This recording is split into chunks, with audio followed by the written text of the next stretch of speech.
Hey, what's up, guys? It's Ryan, and today I'm bringing you a Blender tutorial because I'm not really feeling music right now. So I try to do a render a day, and I just thought I'd go over today's because it was a little bit interesting, and I thought it turned out well. This is the final image that we'll be making, um, and I'm just gonna like walk through how I got to that result. So the most important thing is obviously these weird like spaghetti noodle looking things that I've got in my blend file. So this was actually made with a plugin right here. I'll link this in the description, but it's called the Strange Attractor plugin. So click on the link in the description, click on clone or download the zip, and then go into Blender, File, User Preferences, install from File, and go to wherever it would be. Mine's in Documents.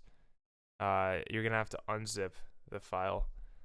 Go to Attractor Master, and Attractor.python.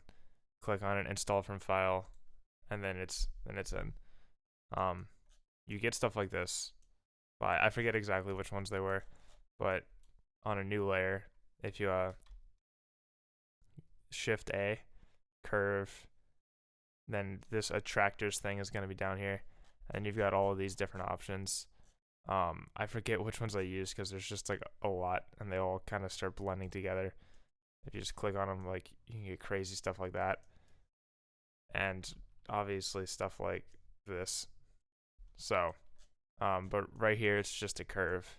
There's nothing like there's no like thickness to it.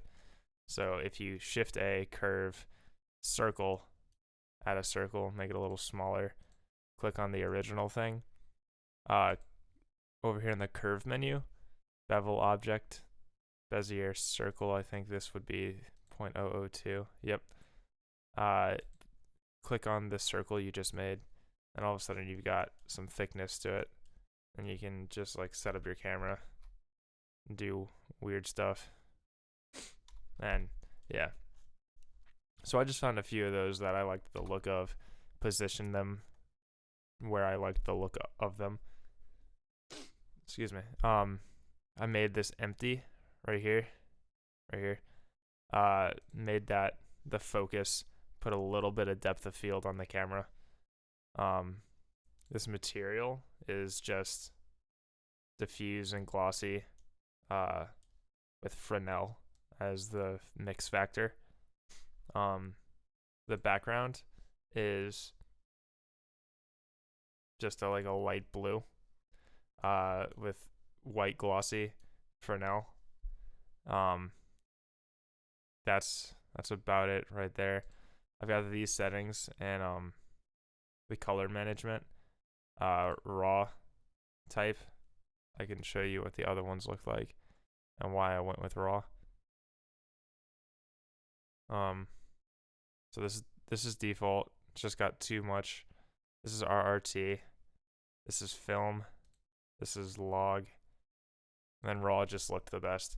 Then I've got some curves, like some pretty heavy curves going, mainly for the reds, blues, and whatever the C is, because I honestly have no idea.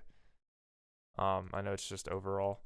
And I've also got this camera profile, the AGFA Advantix 200. Render settings 1920 1080, 705 samples, 256 for tile size. And then my compositing setup was pretty simple. It's just a little bit more curves just on like the overall thing, some lens distortion, and that's it. And that's all I did in Blender. Now if we hop into Photoshop, then right here, whoops. So I'm just gonna like hide everything and add them one by one.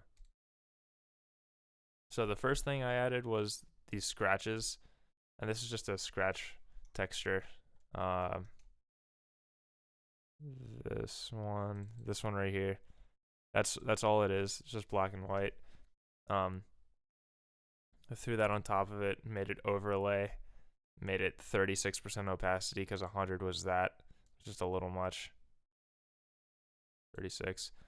Um, I've got these like ornaments right here. This is just a rectangle with a mask that like took out the sides, and they're all on overlay, like blending type. And this text is just something edgy and artsy and whatever. The font is called Razor.